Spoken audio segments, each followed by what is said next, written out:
Welcome everybody to this week's podcast episode for the Financial Freedom Podcast. And I'm your host, Dr. Christopher Liu. And as you know, I talk about 4 different types of freedom: time, financial, location, health freedom.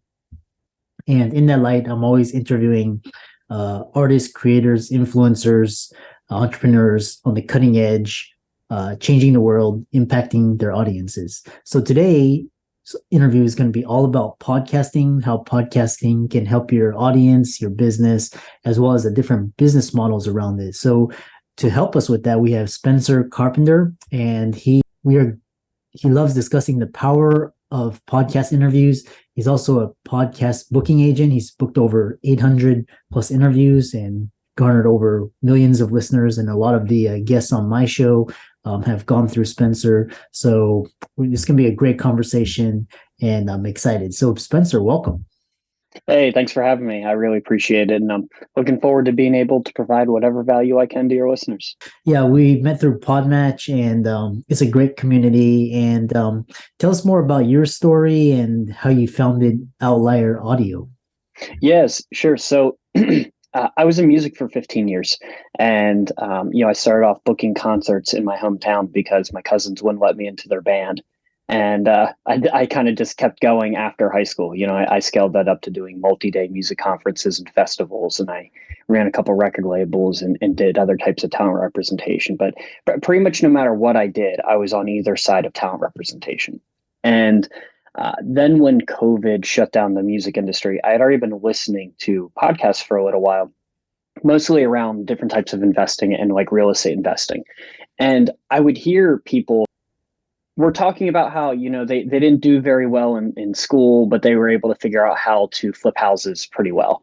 And I started to realize that entrepreneurs typically aren't looked at as talent unless they're like on Shark Tank, unless they are Mark Cuban or Richard Branson or something.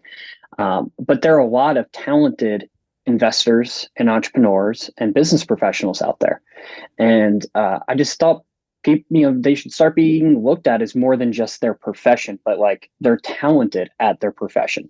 And so I wanted to start servicing those people. And, I just saw, especially in COVID lockdown, I saw podcasts as a way for them to, quote, perform while they were stuck at home. Meetups and conferences and expos were all shut down. I was like, this is the way that they can still get in front of people and continue to grow their business, get leads, make connections, whatever it might be. And so I just started this concept of booking entrepreneurs, business professionals, and investors on podcasts. Yeah. I love the music industry because it's always on the forefront of innovation, culture, technology, and especially, podcasting is kind of a niche, and it's really kind of gone mainstream, so many different uses. Mm-hmm. We'll talk about a little bit. We'll get into it, the power of podcasts, why it's more than just marketing. Yeah. So the reason that I really like the podcast format is I found podcasts because I was spending a lot of time in my car, but I didn't want to listen to audiobooks. I found audiobooks to be boring. I don't know if anyone else has ever tried to listen to some of these older, like, the books that everyone tells you to listen to on entrepreneurship and stuff, but they're old, like Napoleon Hill and stuff. It just does not come through well. I've tried reading it. I've tried listening to it both multiple times, and I have a hard time. So I found podcasts as a way to continue learning. And as I started like learning more about the industry, what I realized is it's very different from the typical type of marketing that a lot of people are putting money into, such as ads through Facebook or Instagram or something like that.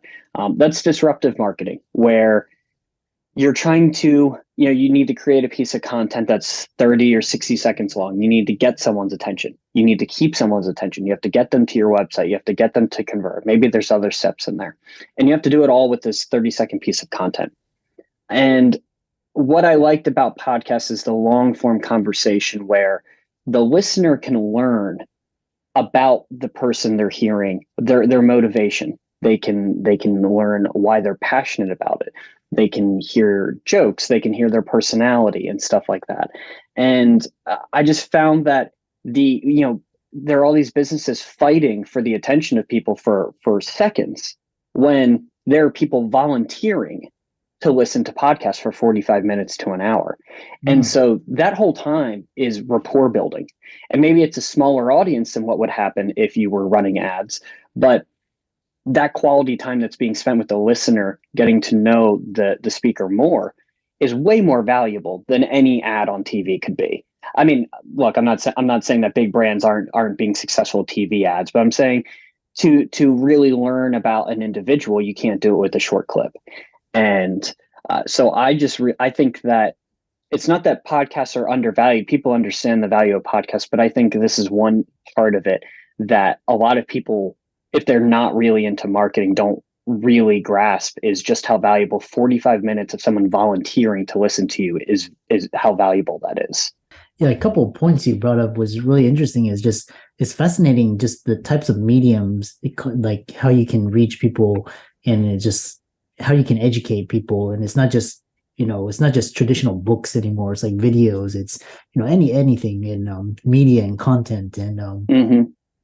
and then this idea where it's like you have this return on attention. You have so much competition on YouTube and Instagram, and then it's easier to build on TikTok and podcast and all these different LinkedIn as well. So this in this we're almost entering into this hybrid. What do you think about this hybrid of where you're doing short form content to promote long form content on podcasting, and podcasting not just interview style, but there's like short stories, there's podcast short formats now. Tell us more.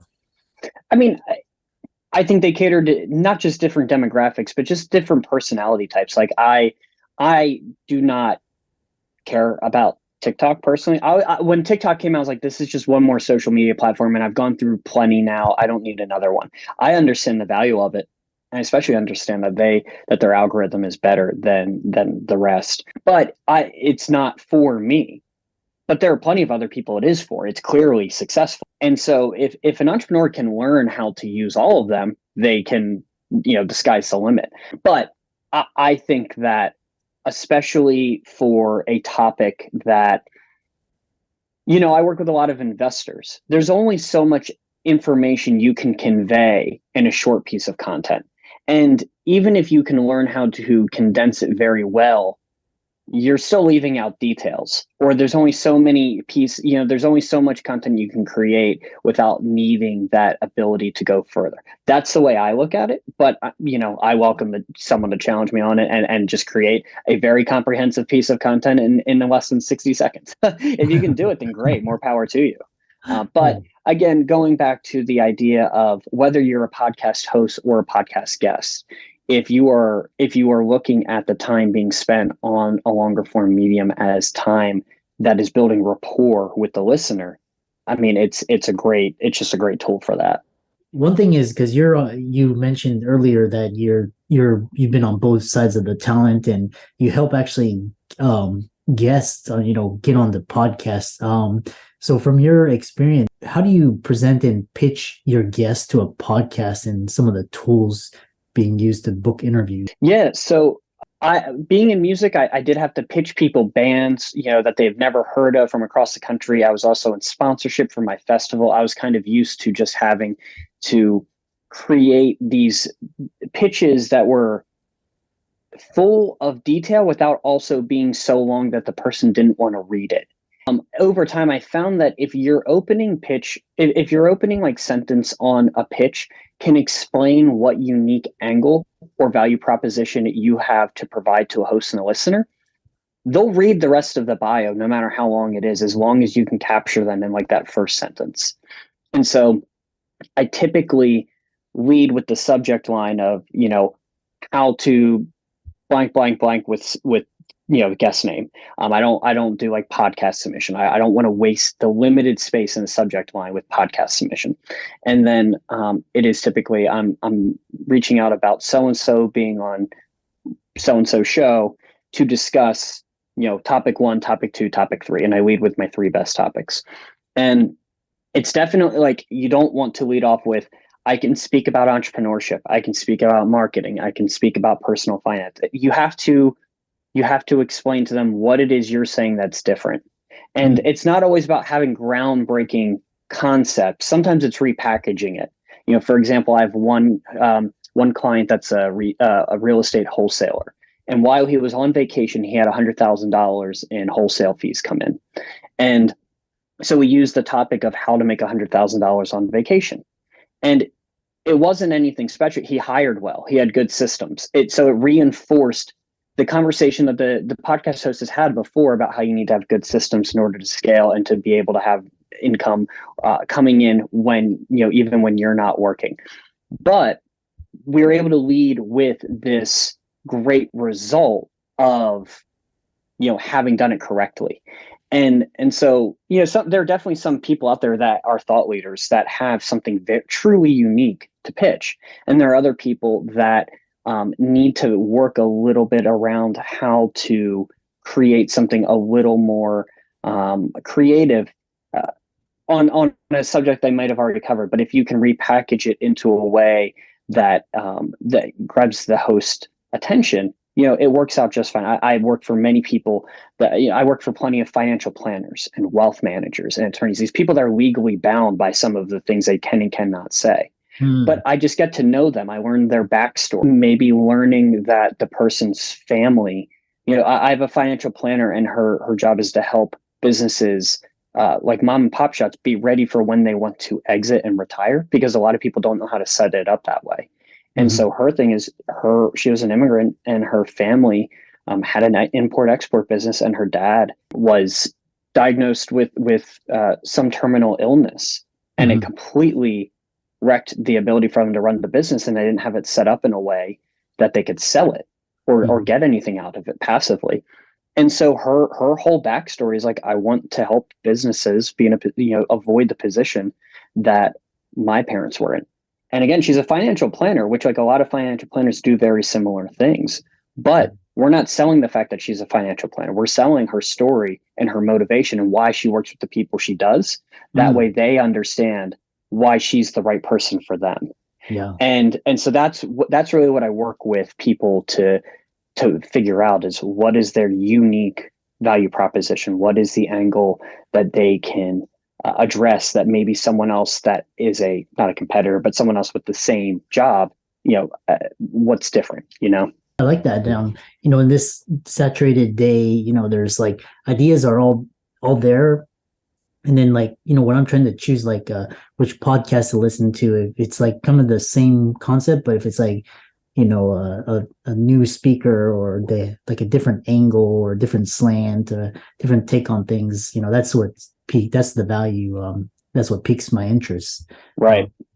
And that's what you're talking about, like just kind of creative ways of differentiating yourself. Then you also do that. You talk about the ways doing podcast interviews can dramatically increase revenue for any business, for hosts, for guests, even for your company, which helps guests get onto podcasts. Tell us about that. Yeah. So obviously, if you're a guest, you're being presented as a thought leader, and if you go and do an interview, you're not pitching yourself. It's a one-on-one conversation, between the guests and the host. And obviously the guest gets to present why they are an expert in their field, what it is they know. And then at the end, usually the host is like, tell people where they can find your website, that sort of thing. So obviously leads can be generated in that way. You're also just getting very unique SEO. There are plenty of people that have paid for articles to be written about them or something like that. And then it ends up going out to a news wire of 300 different outlets, but it's all the same thing. And so it's always the same subject line. It's the same body. It's just with a different outlet. And so it creates, if you do, let's just say 10 podcast interviews, every podcast interview it's going to be a different conversation. The notes that the host writes about the guest are going to be different. The subject line or the title of the podcast is going to be different. And so it creates a lot of really unique SEO. And also the host has now just created content that the person can repurpose on their social media. So those are all some of the things you can do on the side that have their own ROI, repurposing that material to then generate more leads or to run ads or something like that. But in addition, from let's just say from the host side, a lot of people think that you're just starting up. If they've never thought about it or they don't know anything about it, they just think people are starting this podcast. It's just this thing they're doing.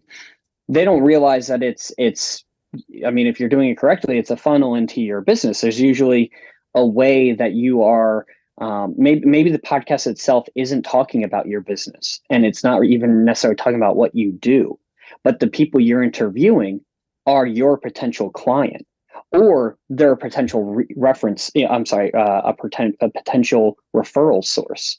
And so the example of that is, if someone is a CPA and but they focus on real estate investors as their client, then they might host a real estate investing show. Don't really talk about the tax side of it. They just have real estate investors on.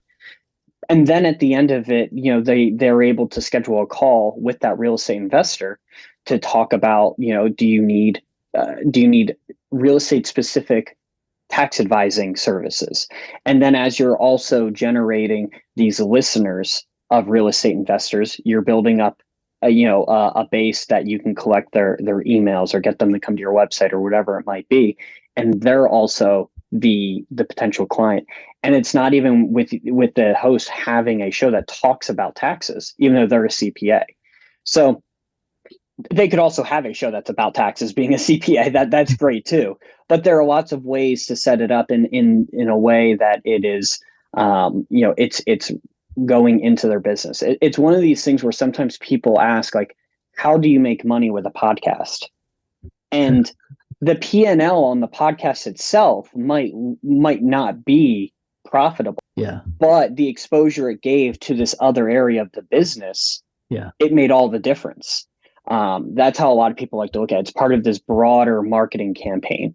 You don't always know where the lead came from, unfortunately. But if you see that it's working, then a lot of people, they realize that there is value in this. Yeah, it's interesting. It's like a book, because most, like, for example, unless you're like a John Grisham or J.K. Rowling, most books you don't get the majority. You get some income, but it's more for your brand and kind of tell clients you're an expert, and you can get asked to speak or consulting or full time. So same thing with podcasts too, and the beauty of it is.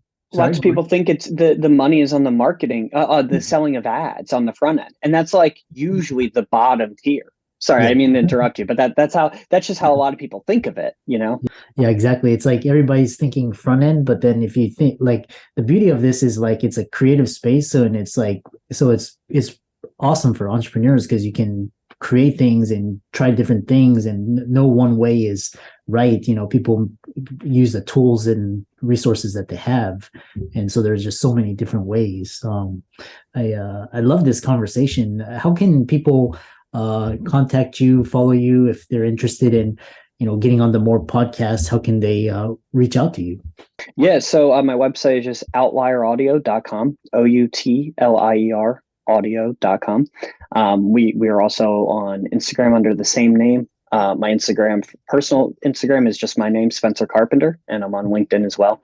And yeah, just schedule a call. Again, I specialize in investors, entrepreneurs, and business professionals. And while my main thing is that I get them booked on the podcast, we also have an arm of the business that helps people launch podcasts, run it, distribute it, and that sort of thing. Nice. It sounds like, talking to you, you have a lot of experience coming from the music industry, the talent industry, and applying it to the podcast industry. And for all the listeners out there, be sure to follow Spencer. He's on LinkedIn, Instagram. His website is outlieraudio.com. Go there, enter your name and email, see if it's a good fit. And with that, I want to thank Spencer for a fantastic conversation and dropping so many nuggets of wisdom. Thanks so much for having me, Christopher.